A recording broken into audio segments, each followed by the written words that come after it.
If you're a videographer or content creator, then you need to get this camera in your bag immediately.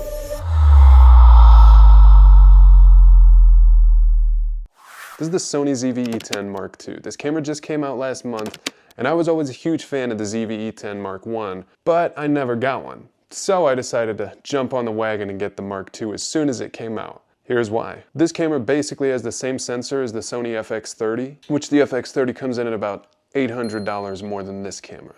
$700 with the lens. This camera shoots 4K 60 frames a second, 10-bit 4K 222 footage, which means that you can shoot an S-Log and you have so much more dynamic range as far as color grading in post. Which is awesome because I've been used to shooting an S-Log too with the A7 III, and you don't have as much dynamic range or you don't have as much options to color because you only can shoot an 8-bit in comparison to being able to shoot in 10-bit. That was honestly one of my most deciding factors to getting this camera.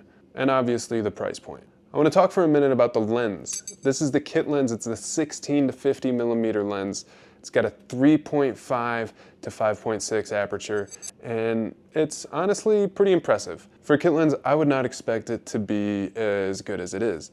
The low light performance is pretty good, but I mean that's in any kind of Sony camera that you get. There's no real distortion, you get some good background blur and everything. Honestly, it's a decent kit lens, and for $99, you might as well just get the kit lens. As I said, I am coming from the Sony A7 III, so I'm used to having to hook up an external monitor in order to film myself because I can't flip the screen. That problem is now solved, right here. Wow. And I know that's such a simple feature that most people wouldn't really give a shit about, but it just makes it so much easier to make content at home or just kind of on the go, less professional shit, especially when I want to film myself. So that is a huge plus for me, and I am a huge proponent of the flippy screen. Now I do wish it had the cool little screen that Sony has now where it flips out and flips over. That's amazing, but maybe the Mark III, right? This camera is so tiny, it is, I mean, without the lens, it could easily fit in your pocket. I mean, even with a lens, you could fit it into a cargo jean or short and fits right into a crossbody, no problem at all. It's light, I can wear it around my neck all night long. I kind of forget it's there. It's great for, you know, taking it on like a hiking trip, if you want to get some videos of that, or to a party, any kind of event videography, it's awesome. Another thing I love about it is it's got this trusty record light right there, so you can see from the other side when you're recording. I mean, obviously, if you had the screen flipped out, you would see this red border as well, which means you're recording. It's just another feature that I love, and it is included with some of the Sony more premium cameras like the FX30 and the FX3. It's nice to see them put it into a consumer kind of beginner cinema camera. This is very much for content creators and vloggers as a B cam. The fact that it's an APS-C sensor obviously is going to rub some people the wrong way. I love shooting on full frame, but since I got a full frame camera, I kind of grew a new appreciation for an APS-C. Kind of realized that you don't need a full frame for everything, right? And sometimes it is nicer to have a kind of a cropped in image, especially when you don't have a lens that is a tight focal length. So when you can make that 85, 100 millimeter, you might as well do it. The microphone on board on this camera is pretty good. It does come with a windscreen, and if you are going to be outside, I recommend using the windscreen.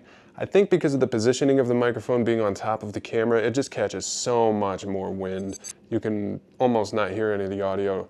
It is multi-directional, so you can choose where you want the audio to be coming from. You can do the front, the back, or all around, which is a pretty cool feature. Using the all-around audio would be pretty cool for picking up some background noise for whatever you're shooting, I suppose.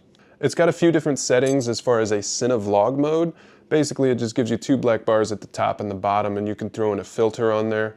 Makes your vlogs look a little more cinematic, just kind of takes away from some of the editing in post. It does have some great picture profiles. You can do S-Log 2, S-Log 3, you can do S-Cinetone, Cine 4. You've got plenty of options. It totes a 26 megapixel sensor, but the photos are not the best photos. Obviously, I'm comparing that with the A7 III, which is a beast, but it holds up in good lighting. If your lighting conditions aren't perfect, it's not going to be the best. And since we're on the topic, we might as well just get into the negatives of the camera. We are talking about pictures, so one thing that really bothers the hell out of me, and this isn't a camera for pictures, this is a video camera, but this bothers me. It's not a real shutter, it's a digital sound. pew, pew, pew. Come on. At least put the like sound effect from the A7 III in there. I'm pretty sure you can get that online anywhere, Sony. So that is one thing. It's not a huge big deal, but it's just kind of annoying. It just makes me feel like I can't take this camera on a professional shoot. So I feel like if I were getting photos taken of me and I heard pew, pew, pew, pew, pew, I'd be like, what are you doing? Who is this guy? What am I paying this guy?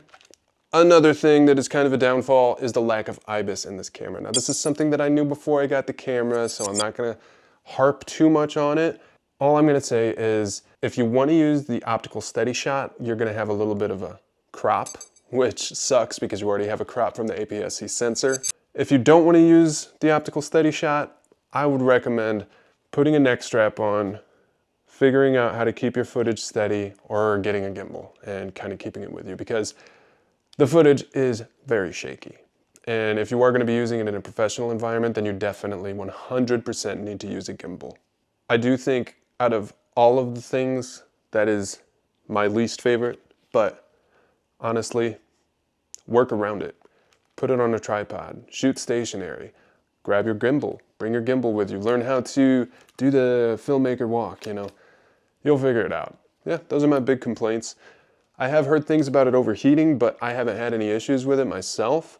I have been filming on it for like 45 minutes at one point, and I didn't have any issues. I think the battery was about to die, so I just had to charge it up. But no overheating issues.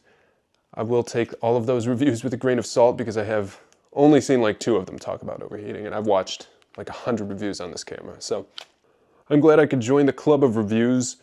All I'm gonna say is I highly recommend this camera. If you are a content creator, or even if you are a videographer and you're looking for a B camera, this is it. If you don't wanna spend that extra $700 on the FX30, get this bad boy. It's much more portable, you could take it with you everywhere. I am holding it between my 2 fingers right now. Like, I love this thing, it's amazing. Get the ZV-E10 Mark II, like this video, leave a comment below, let me know if I missed anything. Ask whatever you want to ask. I'll try to get back to you. Go ahead and follow me because there are going to be more videos like this. And I'll see you in the next one. Peace.